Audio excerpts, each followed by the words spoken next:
Hey guys, Andy here. Long time no see. Not a lot been going on with me though, which is probably why it's difficult times for everybody.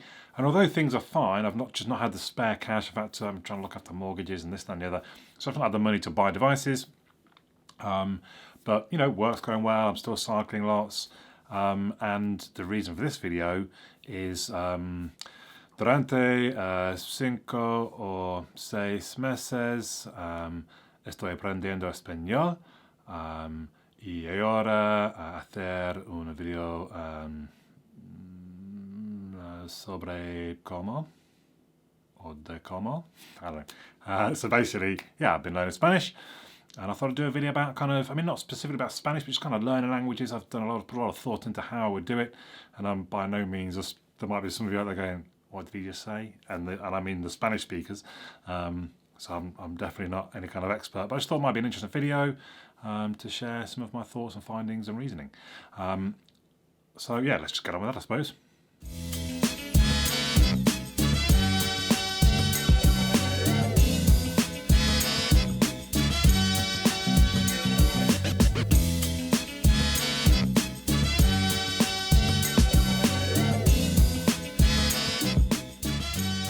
So, I've not decided yet. I'm going to see how long I waffle. This might be a two-part video. If it is one video, then please do use the chapters. I will separate things out into their different kind of chapters as we go. So the first is like, well, why? Why would anyone want to learn a language, first of all, and then maybe why would I? So one reason might be to sort of open career opportunities. Sometimes just showing you can learn another language will look good to employers. I know I've interviewed somebody that says, yeah, I speak 5 languages, and they waffle a bit, and you kind of go, oh, I mean, it's just impressive. You can't help but think, actually, this person's got something to them if they can do that. Sometimes, some jobs apparently they have bonuses attached if you know other languages, so there's the sort of work reasoning. Then there's the brain benefits. I don't have a good memory. I'd sort of worry about what's going to happen to me as I get older. But they do say that learning a language is just great exercise for the brain. And I thought that's actually a really good reason to start learning a language. It is apparently known to ward off diseases such as Alzheimer's and dementia. So, what better reason than that in some ways? Another way is just another reason is just to learn about other cultures. So again, I've been learning Spanish. I've learned bits and pieces. I've got to know the Spanish culture a little bit better. There's literally hundreds of languages to learn. You can learn about the cultures as you learn about the languages. Just broaden your horizons a little bit. Opening new travel opportunities, that's definitely, well, it's not that it opens opportunities. I just wanted to add a bit more comfort to when I travel. I'll probably touch on this a little bit later. And then learning more languages. So if I can get a reasonable grasp on Spanish, and I think I'm still a long way from doing that, but I think, it then becomes easier to learn other languages. So maybe I'll have a go at French after that, or I'm not German. Maybe we'll see. French, I'd quite like a little bit of French. So yeah, there's quite a few different reasons that you might do that. So what exactly do I want to achieve? Well, the brain benefits sound like a great idea to me because, as I say, I kind of worry a bit about mine. And the travel thing I mentioned as well. So last year I went to Spain twice. In Mallorca, pretty much everybody spoke English. There was no need to know Spanish, if I'm very honest. But then I went to Girona, and twice I was in a position where the person I was trying to converse with, they didn't know any English. And I just felt a bit awkward, really. I was in their country, I didn't speak their language, and I'm just there trying to mime and point at things that I was after. And when I got back, I just thought, I've really enjoyed my trips to Spain, cycling being the predominant reason. I'd like to not be in that position again, really. And I just, again, with the other benefits attached to it, I thought, let's try and learn Spanish. And the side benefit is that, maybe 10, 15, 20 years, I want to retire, and Spain's a nice place to retire to. If I can speak Spanish, that could be really helpful. Okay, so I decided, I want to learn Spanish. How am I going to do that? Because there's a lot of different ways you can learn languages. Maybe the most obvious and kind of the one that started me going really was apps. So I will go through the different apps that I've used on the benefits and drawbacks of each one. But mainly I've been using Duolingo, Babbel and Busuu. and they each work in a different way, but we'll come to that in a little while. Listening to Spanish podcasts, so I like listening to Coffee Break Español and what's the other one called? Chill Spanish Listening Practice. Both very different. One of them's kind of almost like a 20-minute lesson, teacher and a student. He's teaching the student, but also leaving pauses for you to say things and learn things. And that's been really helpful because he's given some really good tips on how you say the different words and the pronunciations, and just some insight into how Spanish is spoken.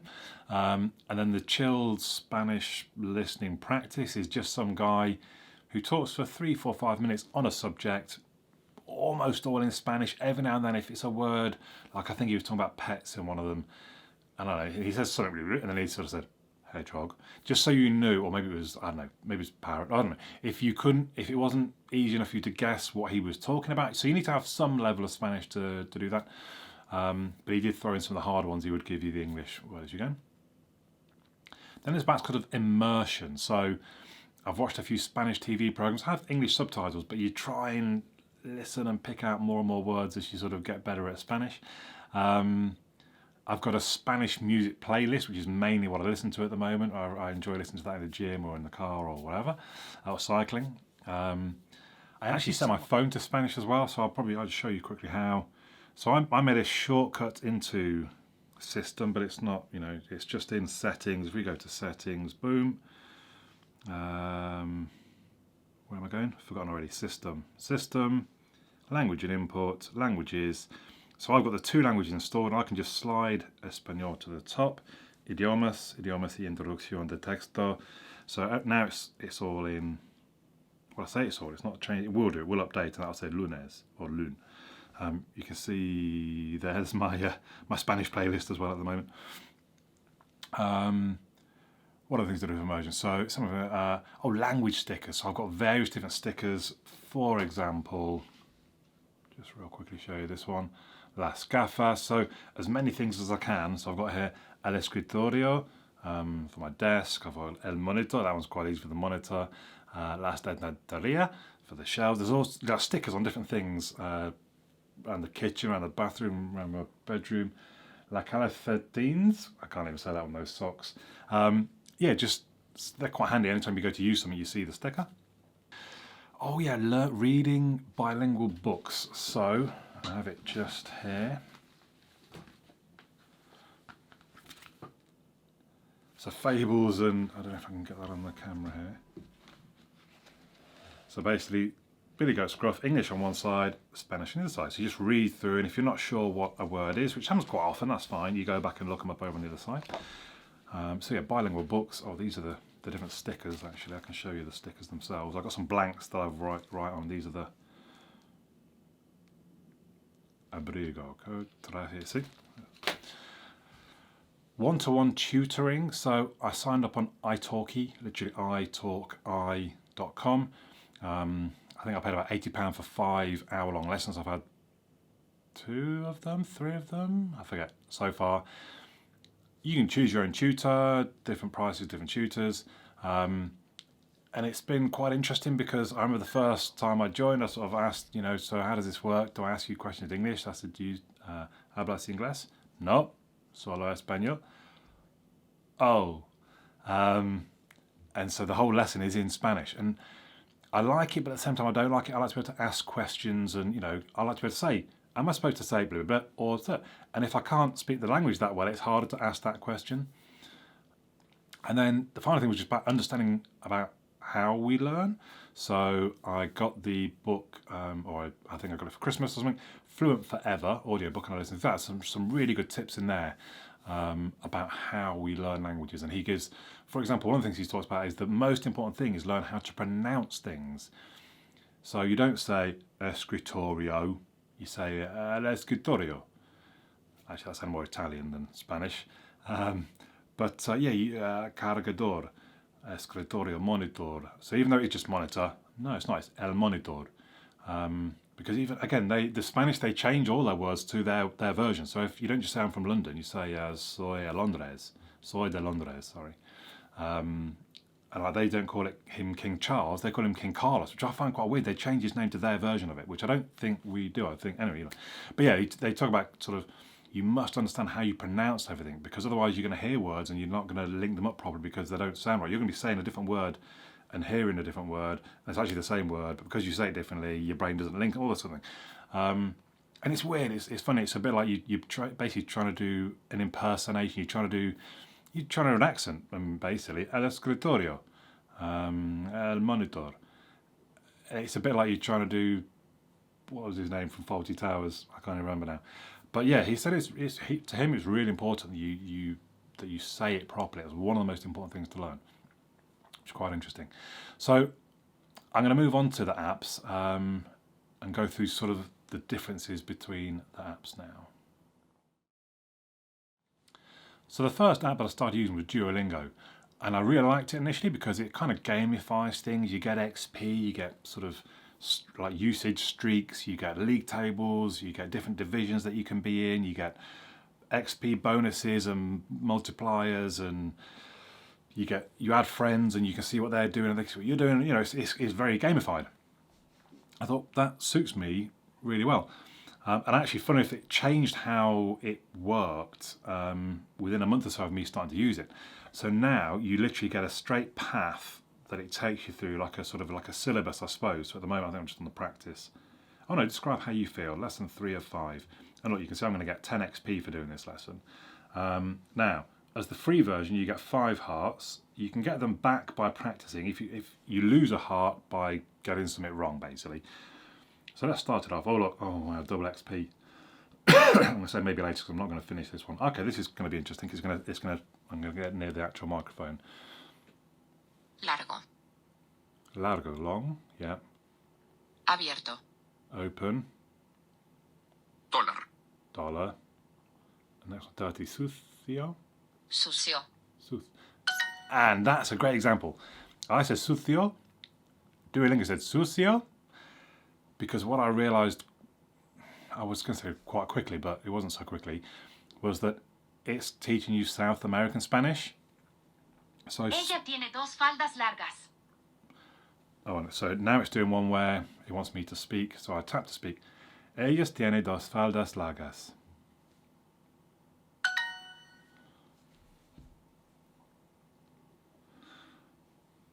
I'm cold, I need my coat. I've almost forgotten where I was. Yeah, so a Spanish person, sucio. The C is a thu, gracias.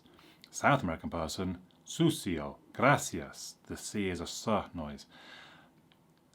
And also some words are different, South American to Spanish. And even now I get them mixed up because Duolingo's mixed me up. Corro, cocho. They both mean car. One is South American, one is Spanish. I think corro. I think corro is the proper Spanish one. But again, because of Duolingo, I'm not even sure now. So that annoyed me a little bit, if I'm honest. It's kind of almost that American arrogance. It's been like English arrogance of like, everyone will speak English, I don't need to learn language. But it's the Americans have clearly made this app where we're going to just teach South American Spanish. But that's not proper Spanish. It's like when Americans say, why don't you call it a sidewalk? Well, because it's a path. We made the language, we're saying it's a path, all right? But you get what I mean, perhaps. It's just, why, yeah. Or at least be very open and clear that, okay, this is South American Spanish, not Spanish.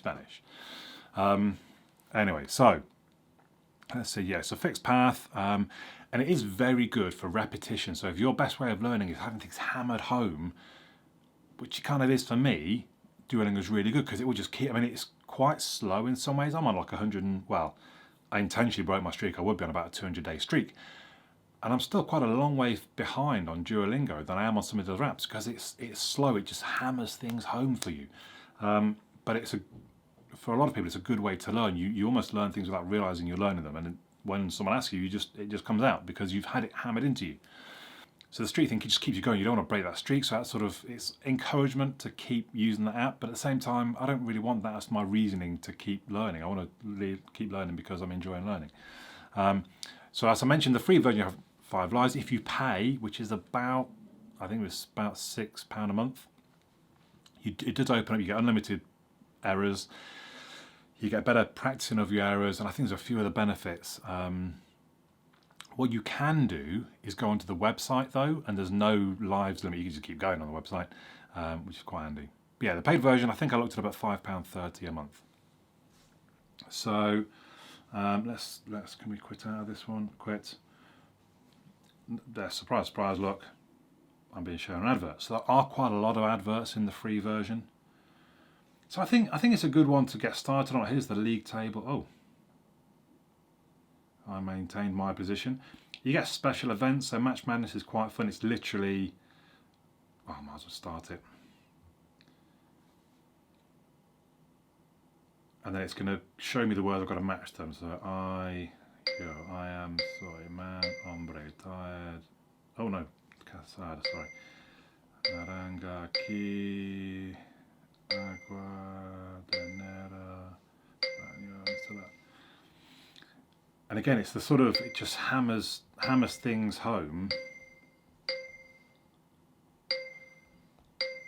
Anyway, we don't need to. Just from that repetition, it hammers things home. So it is very good. If that's the way that you learn best, through repetition, Duolingo is not a bad one. Just bear in mind, it's South American Spanish. So after I've been in it for a little while, a month or so, I thought, you know what, I'm enjoying this, all I'm paying, but I don't want to just dive in and pay for Duolingo. If I'm going to pay, let's check out what the options are, what are the best ones. So I did a bit of research and I landed on Babbel. So if you're going to Babbel, now Babbel is quite different in that there's not a set path. I mean, there is a path that you can follow, so I'm working my way through. I'm on beginner A2, which I should mention actually. There's something called surf level, CEF, I forget how it works, but you've got A1, A2, B1, B2, C1, C2, and that's kind of essentially saying how good you are at the language or a language. It's kind of I guess it's like globally recognised. So if you say, well, I'm an A2 Spanish speaker, then somebody else that knows these things would understand how good you are at Spanish, or not good. So I'm in A2. I just want to get to the end of A2, if I'm honest. That's probably enough that I could get by, and we'll see. Then maybe I'll push further. If that all sort of, I'd rather I must get that under my belt and use that for a few years even, perhaps, and before then, right, let's try and become proper fluent. So Babbel, let's see. There is no free version, so I got a Black Friday deal. It was about £36 for 12 months for one language. I think it was one language, Spanish, obviously. What Babbel is really good at is explaining things. Now, whether or not it's going to give us a good example. Sé portugués e inglés bien. So even there, right, so we're going to the first one. In Spanish, there are two words for can, poder and saber. You will learn more about this later. So it explains things a lot better. If you're the type of person that you can have something explained to you and you can absorb that and take that on, Babbel is definitely the best. ¿Qué más sabes hacer? What more? Oh, it's what else can you do? Sé tocar clarinete. But, so let's come back out. Oh, damn, there was another bit of learning there. But what you can do is jump around between different courses, and I've got to remember it's explore, perhaps. So courses, see all. So what I like here is, so look, there's specific courses for grammar, there's business Spanish, listening and speaking, countries and traditions. So you go into this one, Spanish around the world, 12 lessons, de entrada. As a starter there is, de entrada A, necesitas una pastilla por el dolor.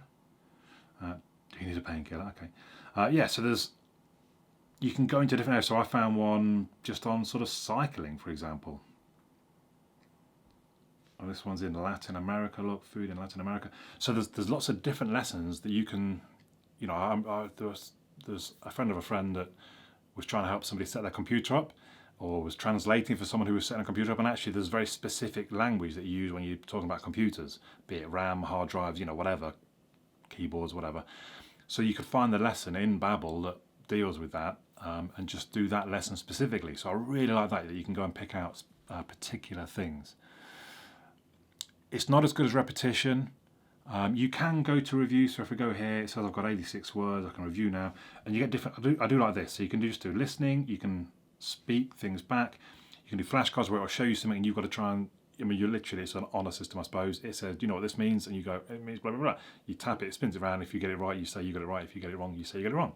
And it moves things along a scale of categories. So things you don't know in category 1 and things you know nailed, hammered home are 6. And it moves them back and forth depending if you get them right or wrong as you go. Or just writing. And there's different ways to review. And you can go through, is the 5 or is the 6? Yeah, stage 6. So you can see all the ones that I know, La Semana, El Lunes, No Bebe Café. And you can see how many different words are in the different areas. So these are the ones I've just learned. Mis primos tomaron el bus. So my cousins took the bus, yeah. Donde fuiste? Yeah. So it's not because basically when you reviewed all that, I mean, I've got loads, so I've not really used Babbel in the last week or two. When you've done all those 86 or whatever, I don't think I can just force it to, I can't remember actually now, if I can go into, maybe I can go into one of these and, no, I don't know that I can. So that I don't like as much. You should be able to just make it do more reviews and even pick the different stages or whatever, and it's not so great in that respect.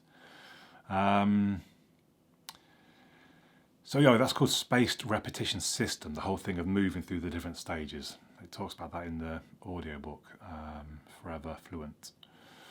So you're not just straight path, it does use the surf levels that I mentioned earlier. So that's Babbel. I think it's very, very good. The weakness being it doesn't repeat so well, but the strength being it explains things really well. So I take lots of screenshots as explained so I can kind of store them on a Google Drive and I can go back through them and sort of trying to remember the rules that it's told. And the last one, or the third and last one, is Busuu. So this was just kind of recommended to me online somewhere. Someone said, yeah, I really like Busuu. And I had a look at it. And there is a free version. I think you can only do one lesson a day in the app. I feel like maybe on the website, again, there's no restrictions, but I can't. Did I?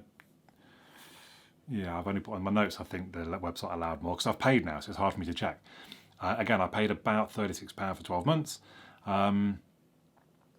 So Busuu is probably to me, that good in-between point. So you've got Duolingo that's really good at repetition, you've got Babbel that's really good at explaining things, but the repetition's not so good. Busuu is probably somewhere in the middle, in that it's quite good at explaining things, but it's also quite good for repetition. So I think Busuu would be my recommended app for anyone that's wanting to learn a language. It's a little bit more of a direct path, but you can jump about. So unlike Duolingo, where you have to just follow it through the path, I think I can, I'm fairly sure. I can just jump straight ahead and talk about crimes.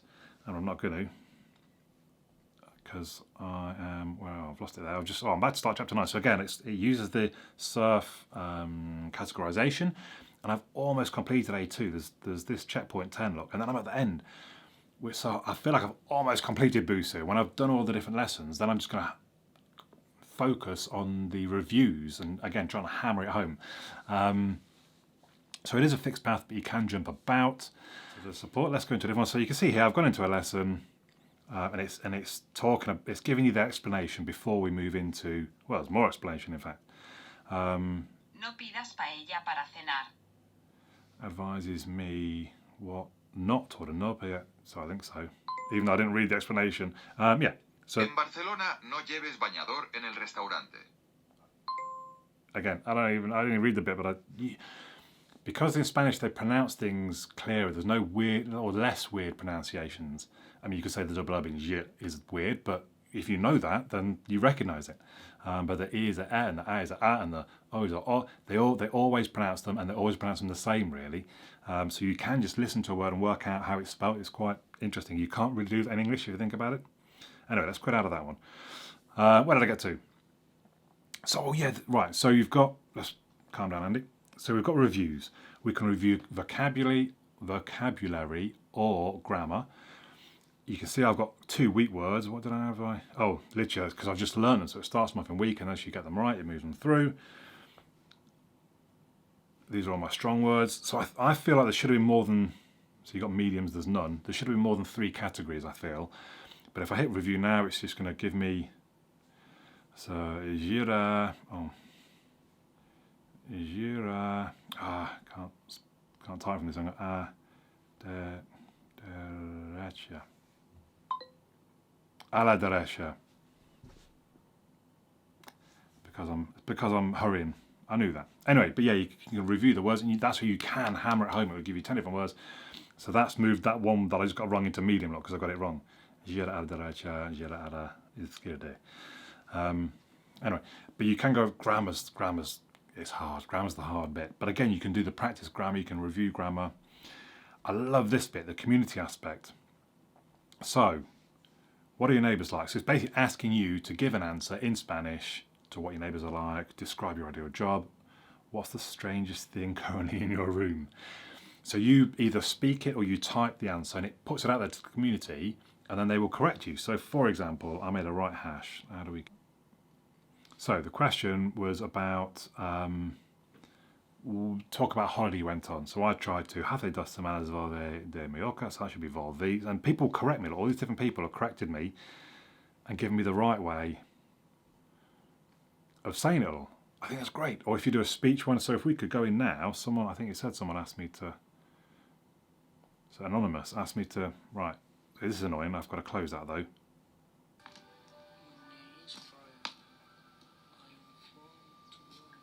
And you do get that, I can't hear a word he's saying. So here we go. I'm fine, thanks. I'm fine, thanks. So I can then say, it's perfect, or something like that. Or I can talk a response. If they've got it wrong, I say, oh, you really want to say, I am fine, thanks. Whatever. So yeah, I love the community aspect that it encourages everybody to help each other out. And over on the profile bit, it shows me, look at that, 46%. So again, you see A1, A2, B1, B2, B2. So to me, Busuu is probably the best one, just because it's the most rounded. I love the community aspect of it. You get the repetition, you get the sort of explanations. It's really, really strong app. Yeah, so I think I don't know how long that video is now going. We're probably about half an hour, but hopefully there's some half decent information in there for you. Do let me know your thoughts. Let me know if you're learning a language. Let me know what you're using. If there's anything I've missed, any tips you've got, let me know. I'm definitely all ears. I'm eager to learn different ways. And what I should say, so as I sort of mentioned in that last answer, I went to Mallorca a couple of weeks ago. I thought, I get to try my Spanish in a Spanish country for the, in Spain for the first time. And although they all speak English, well, almost all, so there were a few times it actually was quite handy. But I made the effort to speak Spanish. No estoy lo cuento, por favor. So I asked for the check, and they give you, oh, muy bien. And they really like that you make the effort. It was really actually quite nice. And a lot of the time, you could ask them questions, do you use quisamos or what was no quiere, quisim, quirimis? I can't remember what it was now. I was asking a question about it. But yeah, you can have a bit of a chat with, do people use this language? Or, someone told me, I said, gracias. And they're actually Argentinian. We have a bit of a chat. I was asking about, do you lose your accent a bit and you start coming to gracias? No, gracias. They said, in fact, when you're in Mallorca, say gracias. Oh, okay. Locals will love you, say gracias. So I did. Everywhere I was going, gracias, muchas gracias. Yeah, it is really, really quite fun. And this was a few weeks ago, and I'm going back to Girona soon, and maybe all kind of trips over. Anyway, I've waffled way too long. So hopefully that's been handy. Let me know your thoughts in the comments down below. But for now, mi nombre es Andy. Hasta pronto.